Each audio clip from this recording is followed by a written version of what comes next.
Thorn knew it was dawn, though you couldn't tell by the sky over the beach where they had been tossed. Clouds formed an impenetrable wall across the vault of the sky, dark manifestations of shadow. All but Morag and 2 crew members had survived. After regrouping, they had determined their next move. Shando had insisted he was as unable to live away from water as from Morag, and had made his way along the beach alone. The others were now struggling overland. Jaren, true to his training, had found them a way up the cliff that lined the shore, a narrow trail that fortunately soon gave way to a sloping meadow.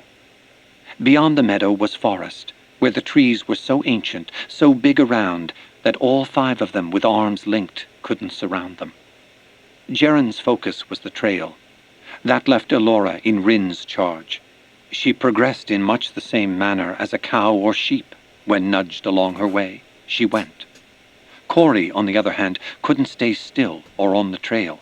Her vitality appeared as boundless as her reserves of strength. "The forest something special, am I right?" Jaren asked Thorn as they walked. "The trees are consecrated to Sherlindria, said to have been planted by her own hands." "Too damn quiet, and you ask me." "I was wondering about that," Thorn agreed. "Not a sign of life. Not deer, not lizard, not dryad nor nymph." Thorn had walked such stands as these often. The Fairy Queen had planted them where she pleased. They were places where he felt at peace. Here, though, he found desolation, the form of what had been, without the substance. He wasn't aware that he was whistling until he found Elora Danan standing before him, a haunted aspect to her eyes. "I know that music." "Something I used to whistle," he conceded, "when you were very young." Bleakness spread like oil across the sea from her eyes to her voice. "It's my fault. I should have given Willow what he wanted. I'm cursed. The world's cursed. I never meant for anything bad to happen. I was just so scared." "There's no shame in that. You brought me to this. Nothing about my life was wrong until you showed yourself." "Everything was wrong, child," he thought. He was about to say that aloud when he heard a scream from above and was cast into the raging consciousness of Bastion. He was frozen in place by the suddenness of the eagle's attack. "Oathbreaker!" he heard Rule cry from his perch on Bastion's shoulders. "Betrayal!" This came from Frangine, riding Anila. "Demon!" they cried, a word meant to hurt worse than any weapon. His vision bifurcated. He saw himself from Anela's eyes, as her back arched, her great wings breaking her descent, and beheld through his own eyes the eagle's extended claws lunging for his face. He dropped and rolled. Corey leapt up and slashed her sword at the bird.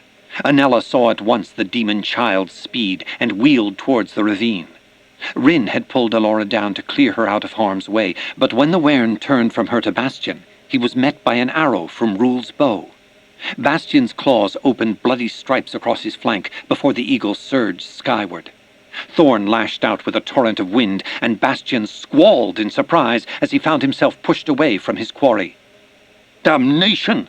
Jaren cried as the birds fled down the ravine. "Those birds, Drumheller! They were the ones travel with you!" "Yes." Insight had already presented Thorn with the reason for the eagle's attack. It was embodied in that one awful word they had cried at him. Demon. Becoming one with Corey's sire in order to bring her into the world had cursed him in the eyes of all the Vale folk. They attacked Elora because they feared he had corrupted her as well. Rin was hurt, but assured them he could continue on. "I'll need some time, is all," he said. "Drumheller," Jaren put in. "We may not have any." Thorn breathed in a heady mix of evening scents. "Someone's lit a fire." "That's a fact. We have to move fast." Corey slung Rin over her shoulder as Jaren took off at a jog. "Thank you," a voice said softly from Thorn's side. "You're most welcome, Elora Danan." "Why'd you leave me?" she asked after they walked a while. The ache of loss was naked in her tone. "I thought my work was done. I had a home, family, responsibilities. You were where you rightly belonged, among those best able to protect you. Good thing you left. You might have shared their fate. Or saved them. Elora, do you remember what happened that night?" She shook her head slowly. "I was warm, snug abed. Then I was burning. The fire that claimed Bavmorda had come for me. That's what I thought. Then I was cold, freezing. My bed was gone. Tirazlin was gone. I was somewhere different. The palace in Anguin. The courtyard, actually. They built me the tower. Elora's eyrie. They were always nice to me, but they were always afraid. All things considered, I guess they had good reason." "Bollocks!" They'd been climbing for a while, and it was now evening. Thorn's legs felt held together by rubber bands. He doubted Elora fared much better and didn't want to think about Rin. Even Corey was showing the strain. Jaren was waiting as they neared the top of a middling ridge. He was puffing like a bellows. "It's burning, Peck. Fast as wildfire. Trees candling like they was soaked in pitch." There was the sound of crackling now. Smoke was thickening. "Can you manage, Corey?" Thorn asked. Jaren was growing more agitated by the moment. "I run," she said flatly. "Rin dies." "So set him down," Jaren snapped. "Do him quick, as a mercy, and let's be off." "No," Elora cried out. "He risked his life for us. I owe him mine." "He can't go, Highness. We can't stay, simple as that." "He's right," Rin agreed. Jaren tried to make the decision for them, yanking Elora by the arm, but didn't make it farther than a single step before she wiggled her legs between his, in a move she'd seen Corey make, and tripped him up. "Fools!" The Pathfinder turned full face on Thorn. "To place your trust in the Peck when all he does is lead you from disaster to disaster. Should have figured you were in the dungeon for good reason, and b'God left you there. Demon you were named, it's demon you are, and I pray you burn for it!" "You're wrong!" Elora shouted, as Havelhand pumped himself for all he was worth along the steepling rise. "Into the hollow," Thorn instructed them, all business. The humidity was vanishing from the air. Thorn could feel his skin tighten as the ambient moisture was sucked dry. The hollow wasn't deep. Thorn could see over the top by standing erect, but there was nothing better available. An explosion caught his eyes, and he watched a sinuous serpentine shape, colored as though blood were made molten and leavened by pure gold, dive into the trunk of a huge tree. Every leaf burst alight, then fountains of flame rocketed from the ground as the roots were consumed and the tree combusted, brilliantly ablaze. The fire drake leapt to another target. It was the Deceiver's doing, of course. Fire drakes represented one of the primal forces of creation. According to legend, they were born with the universe and swam in the molten hearts of the stars themselves. Only a first-rank mage would even consider summoning one, because only the most all-encompassing of wards could contain their tremendous heat. And the Deceiver had unleashed not a single such horror, but an entire pack. "Madness!" Thorn breathed. "Madness!" Thorn went to work on their clothes first, recalling what it was like on Morag's schooner, with the wind howling, the seas booming over the deck. They'd been soaked to the skin, every particle of their being saturated with water. As then, so now. "Remember the wet," was his injunction, cast into the earth as well as their clothes. Then the leading edge of the blaze swept over them, and he was weeping with the effort to maintain his spell. "This is different from the ocean," Elora said in his ear. "Yes," he said, not having the breath to spare for a fuller reply. "That was natural. This is something else."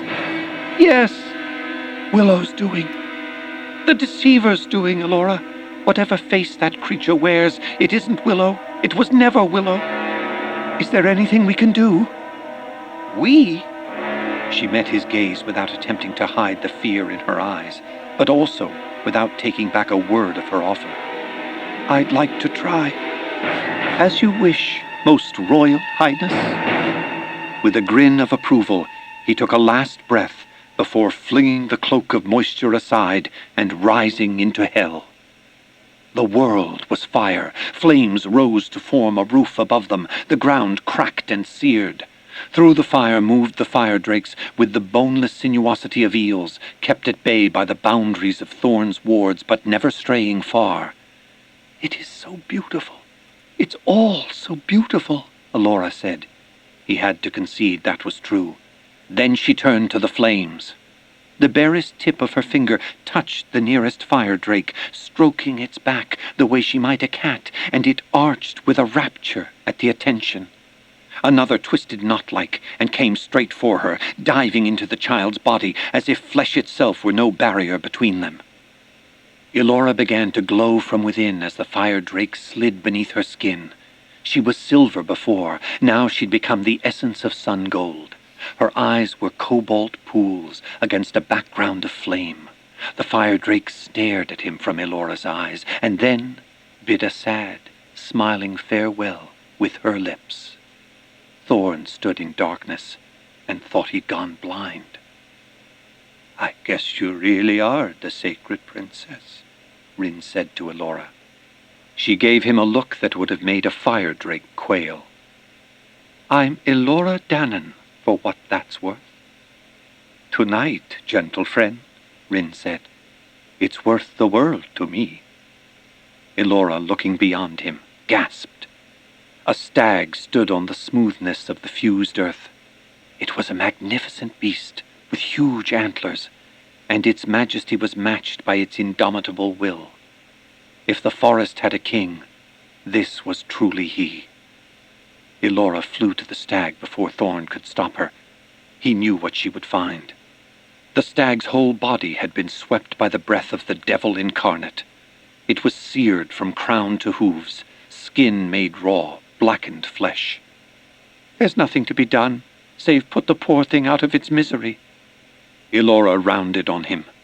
"You're a sorcerer. You're a healer."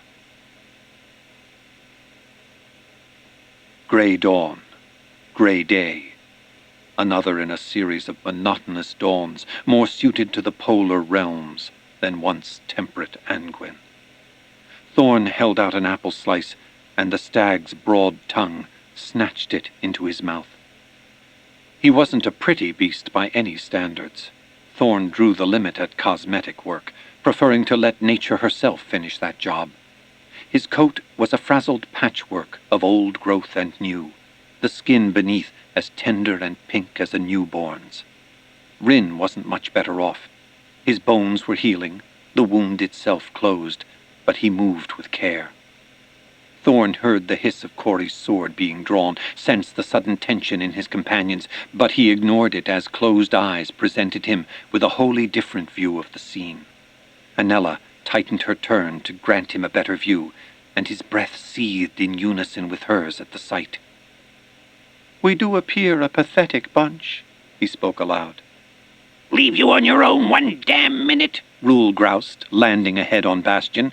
"You just go straight to hell. Risk our souls simply by talking with you." Frangine added as Thorn restored vision to his own eyes. There the brownies were in front of him. "Then go!" "Eagles won't let us." This from Rule. "They seem to feel we did you wrong. We saw you with the stag. Anella, she could see how done-in you were. None of us thought you'd last through a single healing after standing up to those flaming watchets, much less two." "Brownies." It was Elora. Thorn introduced them. "I spoke harshly to you and of you. For that I ask your pardon, as well as for not knowing you sooner."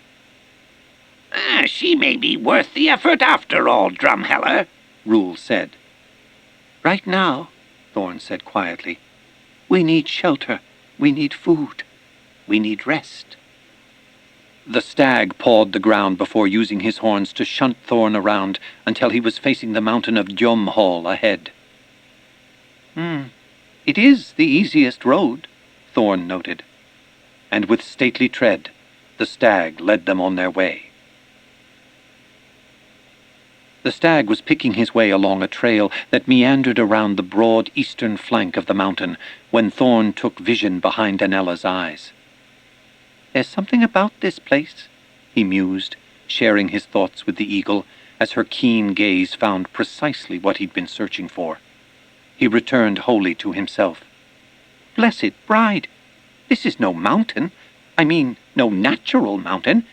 It's a fortress." Once upon a time, Thorn told them, as the group continued their journey, gods must have walked the world. It was a far wilder time. The powers in play were more elemental, composed of primal forces. Wherever they strode, they left their mark.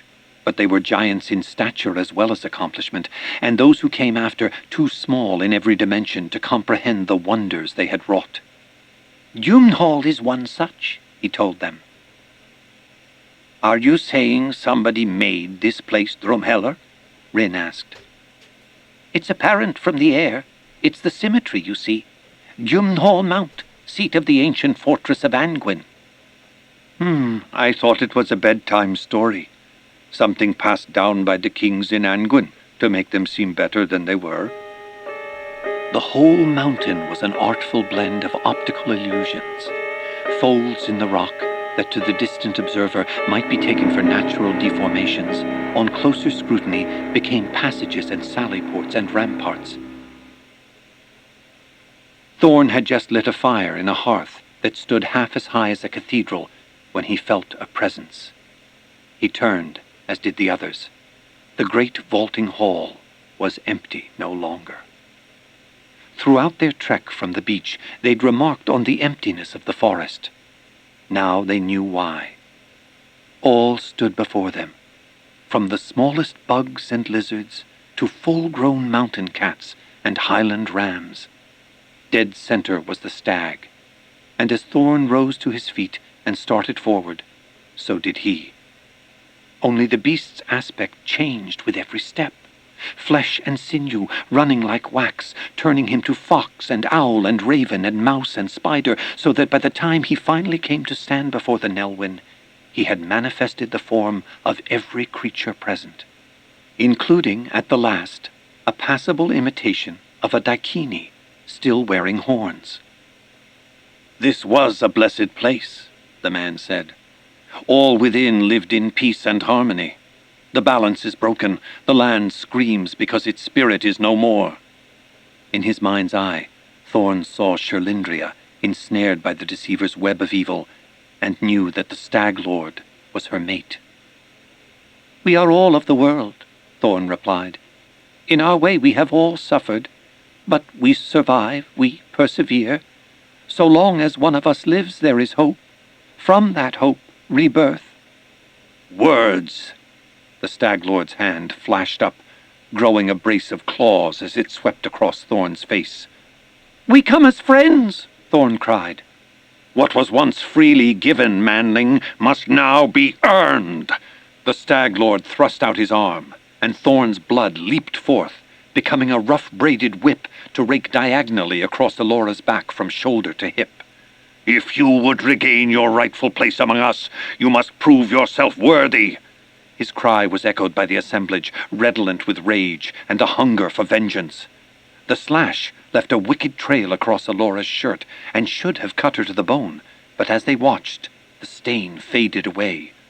"She is the great betrayer," accused Sherlindria's forest consort, taking her immunity to his attack as proof. "Not so," denied Thorn. "She spoke for your life. Doesn't that count for something?" He confronted the Stag Lord full in the face, as though there was no longer a size difference between them. "You've seen my heart when I healed you, and through me my friends. We are not your enemies, Lord, and that child is all the hope of the world." "How noble a sentiment, Peck!" intruded the deceiver's voice. At the same moment, a shape flashed past the corner of Thorn's vision. The eagle's broken corpses, wrapped in a barbed capture net, bounced on the flagstones. Thorn was slashing at the net with his knife when he realized, too late, that the sight before him was a cruel illusion.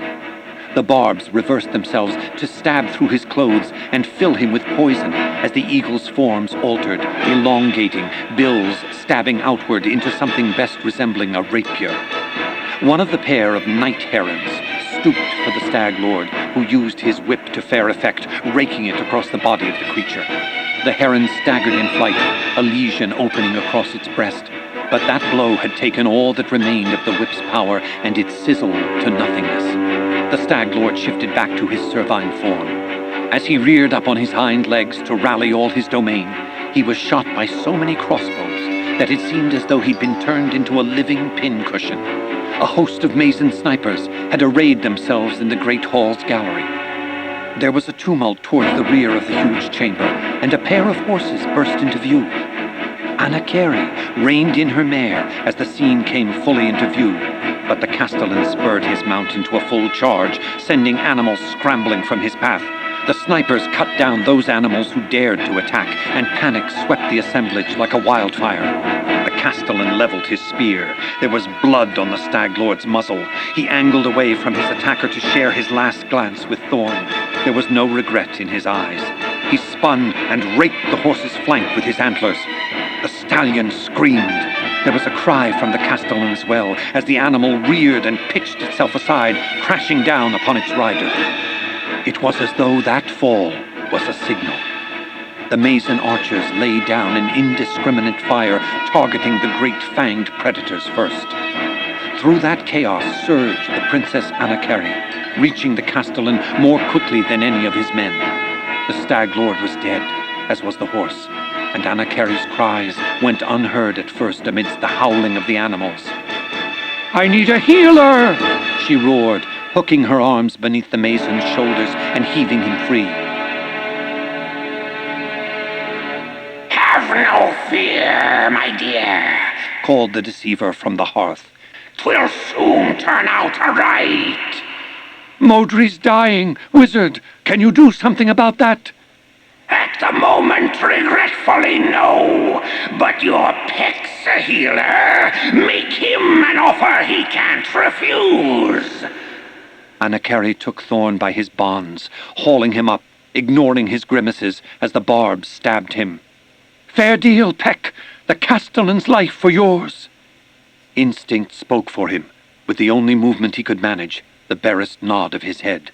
Once released, he tried to take a moment on the floor to gather his wits, but a rough hand grabbed him by the scruff of the neck and set him upright.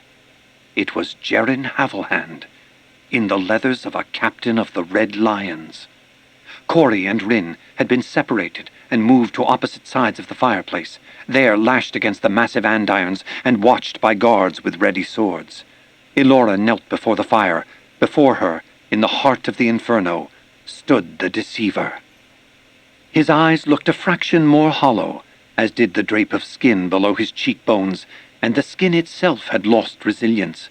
Whatever had happened since the Eyrie had visibly diminished him. "Do your work, little sorcerer, while I do mine." "What's this, then?" Thorn asked of Gerin as the former Pathfinder escorted him to the fallen warrior. "I'm a soldier of the king, I swore an oath." "And you? What's your excuse?" he demanded of the princess as she unlaced Modri's helm. Gerin cuffed him soundly. "She's Princess Royal, and you keep a respectful tongue in your head, Peck, or suffer for it." Anna Carey pulled Modri's helmet free, and therein Thorn thought lay part of the answer. For all the cruelty and calculation that swam in the castellan's spirit, he saw in the man's eyes that there was also true feeling for this woman, possibly even love. "Please," she asked Thorn, and he knew it cost her to say so. "He's dying." "Stop stalling, Peck," snapped Gerin, with a not-so-gentle clout to the shoulder. "And you'll nae be needing these." With a twist of his short sword, he severed Thorn's belt and kicked the pouches out of reach. Thorn tried to delay, fingering one of his last 2 acorns he had hidden in his vest pocket. He knew that once he started giving his attention to the castellan, Elora was doomed. "It's your destiny, Elora Dannon," he heard in his mind from the hearth, and knew the spell of dissolution was once more being woven. Elora had her arms wrapped about herself, and the deceivers wrapped about her, as though the one were enclosing the other, and about them swirled a nexus of flame. "The way of the world is so hard, Elora Dannon. So much pain. Let things happen as they were ordained. Embrace the fire. Let it burn away all cares. Let us be one." Thorn had never seen so artful a seduction. The deceiver spoke lovingly of all the secret places in Elora's heart, as it wove a glorious tapestry of desire with thread drawn from Elora's soul. Another figure came into being before them both, facing the fire, a gossamer frame at first, whose proportions approximated Elora's, and with each caressing phrase the simulacrum grew more real. The deceiver himself had faded away, becoming as translucent as glass. The same delicate threads that had been drawn from Elora now emerged from the deceiver's own flesh. Thorn's mouth opened to cry a last denial, but it was Elora who spoke. It was the voice that came to her on Morag's schooner, erupting from the bottom of her belly, a cry of defiance, coupled with a fierce lunge from the flames. Then she smashed through her likeness and tumbled to the floor. That same moment, Anella swooped for Jaren's eyes. He'd have lost them for sure, had Anakari not kicked the young Daikini's legs out from under him. He was up in an instant, sword in hand, but the eagle was gone. He turned to lash out at Thorn, but the Nelwyn had followed her example. Corey was free, Frangine's doing, with sword in hand and a growing sense of how to use it. Rin was loose as well. Thorn reached Elora as a gout of ice fire exploded from the deceiver's hand. He thought they both were dead, but the flames passed her by, and him as well, and he pitched his acorn right into the heart of the inferno.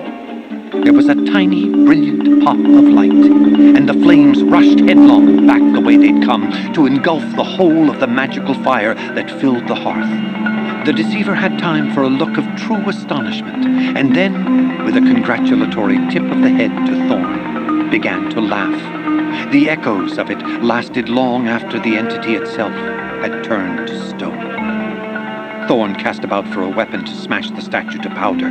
What came instead was Jaren, and Thorn dropped flat in a diving roll that sent the Daikini sprawling. Jaren was on his feet before he stopped rolling. Unfortunately, he found himself facing Rin. The Pathfinder made a fair try, but while he had training and heart, the Wern, even wounded, far overmatched him in skill. When Jaren was down, Rin and Thorn made tracks for their friends. Elora scooped up a cudgel and laid into the nearest Mason with a vengeance she must have been storing up for years. She got in one good swing, then another Mason looped her about the legs with his whip. Corey faced a pair, and they were very good. She used the andiron for cover, sliding back and forth between her foes, touching one blade, then the other, her agility saving her when the sword couldn't manage. Anella soared across the scene, and Corey took a silent cue from Thorn and plucked the eagle from the air, tucking her close to her side to save her from mace and arrows. "Lay down your weapons," called Anakari. "I won't offer twice." Thorn had sidled behind the two of them, drawing Elora with him until his back was to the wall. He had no idea whether what had worked in the dungeon would apply here. "Elora, do you trust me, girl?" "I think so, yes." "Step behind me, then." And when she'd done that, "Wrap your arms around me and hold tight." He grabbed Corey by the belt and Rin by his back fur and heaved the lot of them backwards with him into the wall.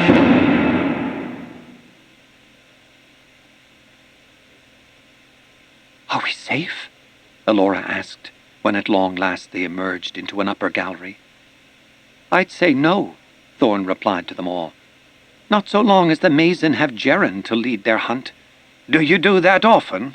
wondered Rin to Thorn. "Stroll through solid rock?" "I'm learning as I go, much like Corey and her sword."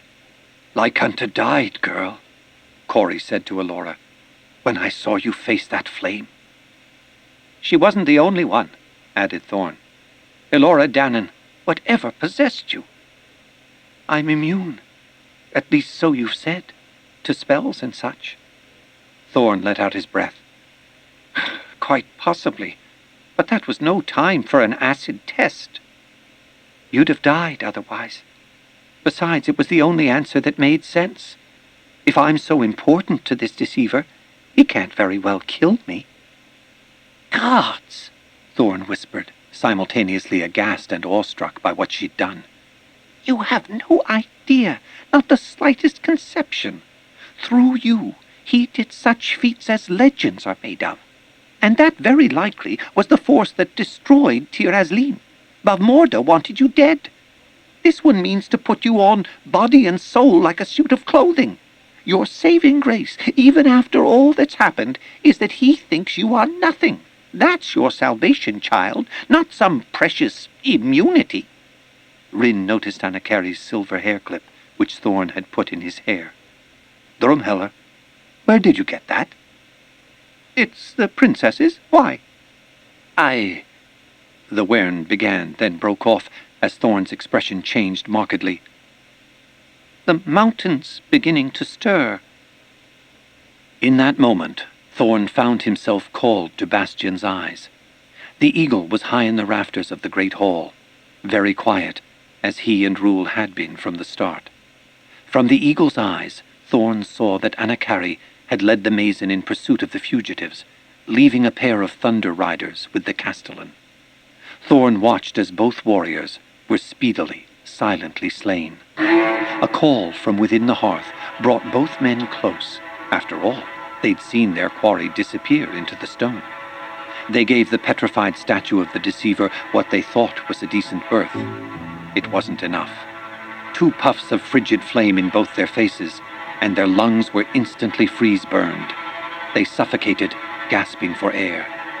Modri saw, and to his credit, tried his feeble best to avenge them. The thing imprisoned in the statue emerged as energy from some place far beyond human ken. With each step, it coalesced until once more the deceiver had reclaimed the face of Willow Ufgood. With the last of his strength, Modri thrust up his sword straight through the center of Willow's chest. The deceiver's smile was terrible to behold. Ah, Modri, I should have kept you on a tighter rein. Now, I suppose I shall. Filaments burst from the falseling's flesh and plunged into the castellan. The big man began to glow, his eyes going wide as he found himself lifted from where he lay until he and the deceiver floated face to face. At his touch, Modri stiffened into death. Within another heartbeat, there was nothing left of the shape that called itself Willow Ufgood. Hale and healed, Castellan Modri filled the chamber with laughter, resounding in its contempt as its triumph. Then he was gone, into the wall, dancing himself through the stone as Thorn had done. Only his passage wasn't so courteous as the Nelwyn's, and the mountain didn't like it. The group in the gallery felt more than heard a low, tearing groan. "He's coming for me," Elora cried. Ignoring Corey's protest, Thorn stepped away from the others and into the stone. This battle would be his. That's when Jeren and the Mason found them. Jeren lunged after Rin. Elora Danan was on his back before he could go farther, doing what damage she could with voice and fists as she fumbled for Thorn's pouches that were strung from Jeren's belt. But the distraction allowed Rin to recover his own blades, and he came back for Jeren, and the battle was joined. Corey and Rin stood back to back, with Elora between their legs, and struck pretty much as they pleased. That was when a pair of sable arms rose up from the floor to yank Elora into the mountain. Modri clutched her by the hair. Drumheller was to her right, but she had no notion how to move to him. The blackness of the surrounding stone had grown color, brilliant strands of energy sizzling outwards from the 2 sorceress combatants, as though they were weavers in a race to see who could craft the more eloquent tapestry. Modri completed one, a small patterning of knots and sigils, and radiance flared from it to Thorn, who thrust out with his hands to break the force of the attack and wove a pattern of his own. Elora felt the Castellan draw her hair so taut she was sure it would tear loose from her scalp as he forced her to look at him. Yield! No! the deceiver had no chance to try again. She stood at the gates of her own soul and gaped to see them whole. A small measure of her worth, but enough to give her heart, to give her hope. Thorn's lighted tendrils caught Modry by the extremities to bind him fast, and in that moment, Elora's legs came up, and she placed her feet flat against his armored chest. He still had a hand on her, the other tearing at Thorn's magic strands. Her kick put both heels in his eyes. He was human enough to reel at the impact, and that was all she needed. "We know you, deceiver!" issued from Thorn's mouth. She felt at the back of her throat a resonance of the power that gripped him and prompted her to speak as well. "As you have marked us, so shall we you." In the blink of an eye, the stone around them was transformed, the whole mountain changing from solid state to liquid, as though some monstrous grate had been removed to allow the fire at the heart of the world to claim this new territory. A slab of stone crashed free, taking them with it, pitching them from an immaterial realm to one that was all too tangible. The mountain wasn't groaning anymore. It had woken with a roar to shake the heavens and the earth. The floor split before them, one side cast up, the other down, two voices lost in the shriek of shredding stone as Thorn and Elora were carried apart. What had been a level passage was now a flight of jagged steps, more appropriate to the giants who built this place than those who roamed it today. At the same time, huge sections of the wall fell away, giving a view straight to roiling lava below. The main body of Mason were a fair way below, cut off from their prey by a wide crevasse of granite that the lava was rapidly filling. "Drumheller!" Elora called. "Stay where you are! I'll come down!" He'd forgotten the other heron. He was hanging by his fingers, scrabbling with toes for a flaw in the facing, when a brace of knife points stabbed him in the back. The bird stabbed with its beak to punch through the back of his skull, but he ducked his head aside and got a face full of rock splinters instead. The eagles saved him, tearing at the heron with beak and claws. Their intervention gave Thorn the opportunity he needed. He had one acorn left. He popped it right into the bird's mouth. It shattered quite nicely on the step below. So would have he, had not Elora intervened. The impact carried them both to their backside. "What happened here?" she demanded. "What's happening?" "There's a soul and spirit to these mountains, just as there is to each of us. The deceiver is their enemy as much as ours. I asked for their help against them." They heard Geren's voice. "Elora! Elora Danan!" He'd evidently been caught on a separate outcrop. Worse, it had begun to open a gap, and the rock above offered no decent purchase to continue his climb. Elora burrowed frantically into Thorn's pouches. "Why don't you have a rope in here?"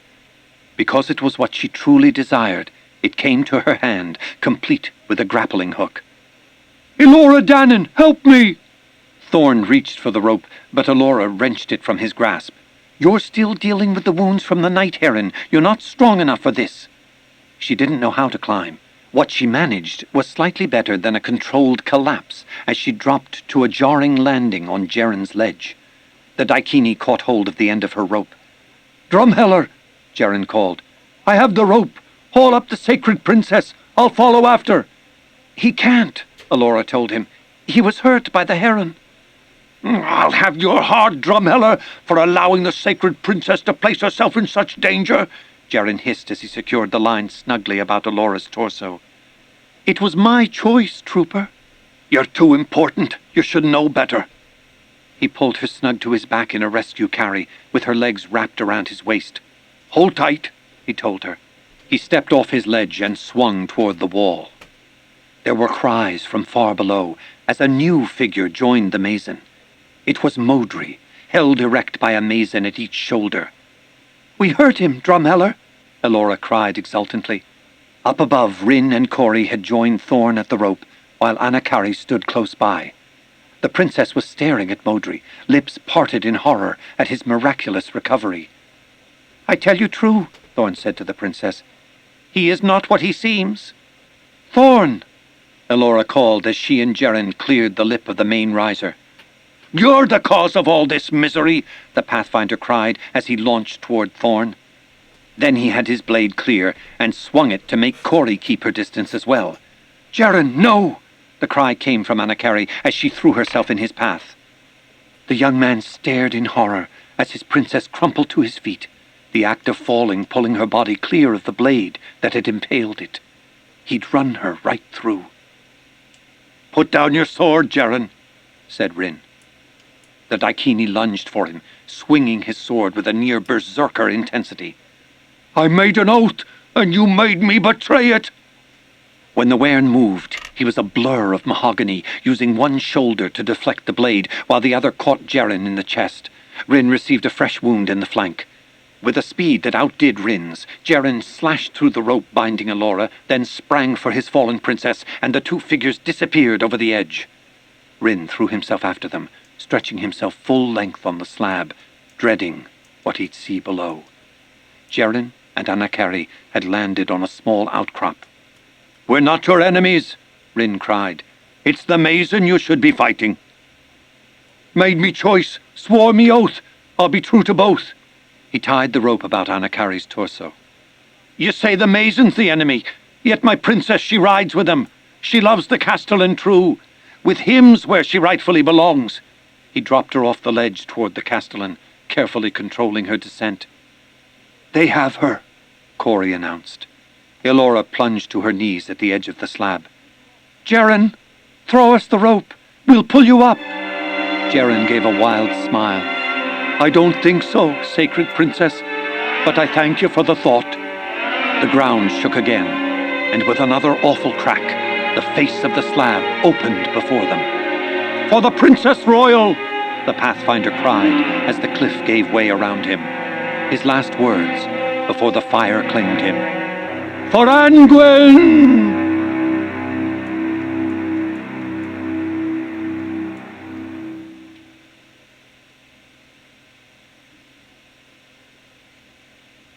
Doomhall's death throes were a great, glowing cauldron of raw fire. The peak itself had collapsed in the night to form a monstrous caldera, easily a mile across, canted upland from the Dewatha headlands and the King's Gate, and frozen Angwin beyond. Of the Mason, there was no sign, which was hardly a surprise, since they'd been on the south side of the peak when it blew. Thorn sensed the Deceiver wouldn't be following either, at least not right away. Too much had happened, too quickly. The fiend had actually been hurt. He'd have to recover before making another move. So would Anakari. Rin was hunting, Corey sitting sentry near the cave where they'd taken refuge. They'd traveled far enough north to pass the fringes of the storm. It was a hard climb to find the Laura, perched atop the hill, where she had a view of burning Doomhall. He brought a steaming mug of broth, fresh from the cookpot, and she wrapped her hands around the mug to warm them before hazarding a sip. "I wish I had the opportunity to return this," he said, mostly to himself, fingering Anakari's silver hair clip. "Is she a friend, Drumheller, or foe?" Elora asked. "Yes." "That's no answer." "No," she sniffed, very much a girl who'd hardly begun the journey of her life. "I miss my bear." "I beg your pardon?" "My bear. I had it in my arms when I came to Angwin." An impulse drew Thorn's hand to his pouch. "Bear," Elora said in a whisper, not daring to believe the sight. "How?" she asked Thorn. "You've Corey's sire to thank." "The demon? I think he snuck it into my pouch before our escape." "He's yours, isn't he? You made Bear for me." He nodded. "You know, I always told myself that it was Bear who saved me. Well, I asked him to look after you." "Thank you, Thorn. With all my heart." She turned to her left, looking past Doomhall toward the glow that could no longer be seen thanks to the volcano's fury. "Many will blame you for this." "Very likely, I'm afraid. Everyone's going to choose up sides. Some might join the deceiver willingly, others may well be overthrown. Some will decide the safest place is on the sidelines. The best, I hope, will cast their lot with you. It's a war, then. Against the shadow, yes. I didn't want Jeren to die, she said softly, after a silence. Nor I, but that's the way of things sometimes. Thank you for saving me.